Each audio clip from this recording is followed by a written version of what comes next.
നമ്മുടെ വാഹനത്തിൽ മറ്റൊരാൾ കൊണ്ടുപോയി ഇടിച്ചു, നമ്മുടെ വാഹനത്തിന് കേടുപാടുകൾ സംഭവിച്ചു, പക്ഷേ ആളപായമില്ല.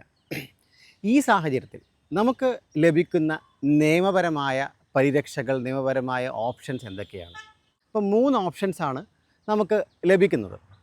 ഒന്ന്, നമുക്ക് ഇത് ക്രിമിനൽ കേസായി പോവാം. അപ്പോൾ ഈ ക്രിമിനൽ കേസായി പോകണമെങ്കിൽ ഇന്നത്തെ ഭാരതീയ ന്യായ സംഹിത BNSൽ സെക്ഷൻ 281 പ്രകാരം നമുക്കൊരു പോലീസ് സ്റ്റേഷനിൽ പോയി FIR രജിസ്റ്റർ ചെയ്ത് ആ വാഹനം ഇടിച്ച ആൾക്കെതിരെ റാഷ് ആൻഡ് നെഗ്ലിജൻറ്റ് ഡ്രൈവിങ്ങിന് കേസെടുപ്പിച്ച് നമുക്ക് അയാൾക്കെതിരെ ശിക്ഷ വാങ്ങിക്കൊടുക്കാം. പക്ഷേ ഇങ്ങനെ നമ്മൾ ശിക്ഷ വാങ്ങിച്ചു കൊടുത്താൽ വെറും 1000 രൂപയാണ് ഇങ്ങനെയുള്ള റാഷ് ആൻഡ് നെഗ്ലിജൻറ്റ് ഡ്രൈവിങ്ങിന് ശിക്ഷയായിട്ട് BNS പ്രകാരം നമുക്ക് കിട്ടുന്നത്. നമുക്കുള്ള രണ്ടാമത്തെ ഓപ്ഷൻ എന്ന് പറഞ്ഞാൽ നിങ്ങൾക്കെല്ലാം അറിയുന്നത് പോലെ MACT, motor accidents claim tribunal വഴി നമുക്ക് പോയി അവിടെ കേസ് നടത്തി നമുക്ക് നമ്മുടെ നഷ്ടകഷ്ടങ്ങൾ നേടിയെടുക്കാം. ഇതാണ് രണ്ടാമത്തെ ഓപ്ഷൻ. മൂന്നാമത്തെ വളരെ ഇമ്പോർട്ടൻ്റ് ആയ ഓപ്ഷനാണ്. നമ്മുടെ വാഹനത്തിന് ഇൻഷുറൻസ് ഉണ്ടെങ്കിൽ ആ ഇൻഷുറൻസ് നമുക്ക് ക്ലെയിം ചെയ്യാം.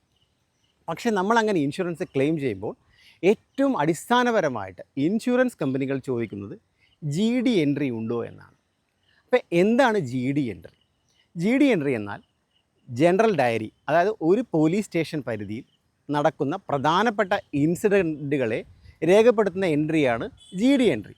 അപ്പോൾ ഒരു ഇൻഷുറൻസ് കമ്പനിക്ക് ഇൻഷുറൻസ് ക്ലെയിം ചെയ്യണമെങ്കിൽ GD എൻട്രി അത്യാവശ്യമാണ്. GD എൻട്രി അത്യാവശ്യമായതുകൊണ്ട് തന്നെ നമുക്ക് ഒരു ആക്സിഡൻറ്റ് നടന്നാൽ, ആളപായമില്ലാത്ത ആക്സിഡൻറ്റ് നടന്നാൽ നമ്മൾ GD എൻട്രി ഉറപ്പായിട്ടും ക്രിയേറ്റ് ചെയ്യണം. ഇതിന് നമുക്ക് പോലീസ് സ്റ്റേഷനിൽ പോകണോ? വേണ്ട. നമുക്ക് കേരള പോലീസ് തന്നെ ഒരു വെബ്സൈറ്റും ഒരു ആപ്പും നമുക്ക് നൽകുന്നുണ്ട്. തുണ എന്നാണ് ഈ വെബ്സൈറ്റിൻ്റെ പേര്. അപ്പോൾ തുണ എന്ന വെബ്സൈറ്റിൽ നമുക്ക് ആദ്യം നമ്മുടെ പേരും ആധാർ ഓതൻറ്റിക്കേഷൻ നടത്തി നമുക്ക് തുണ ആപ്പിൽ അതിൽ GD എൻട്രി എന്ന ഒരു എൻട്രി ഉണ്ട്. ആ ടാബിൽ ആ ഐക്കണിൽ ക്ലിക്ക് ചെയ്തുകൊണ്ട് നമുക്ക് നമ്മളെ ആക്സിഡൻറ്റ് നടന്ന സമയം, സ്ഥലം, അവിടെയുള്ള ഫോട്ടോ.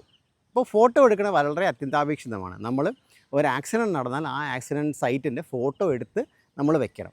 അതിനുശേഷം നമ്മൾ GD എൻട്രി അപ്ലൈ ചെയ്ത് കഴിഞ്ഞാൽ നമുക്ക് GD എൻട്രി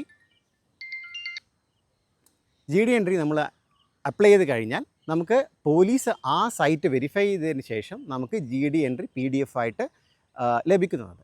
ഈ GD എൻട്രി ലഭിച്ചാൽ നമുക്ക് ഇൻഷുറൻസ് ക്ലെയിം ചെയ്യാൻ പറ്റും. അപ്പം ഇതാണ് 3 ഓപ്ഷൻസ് നമുക്ക് ലഭ്യമാകുന്ന 3 ഓപ്ഷൻസ്. അതിൽ ഇൻഷുറൻസ് ആണ് ഏറ്റവും നല്ല ഓപ്ഷൻ.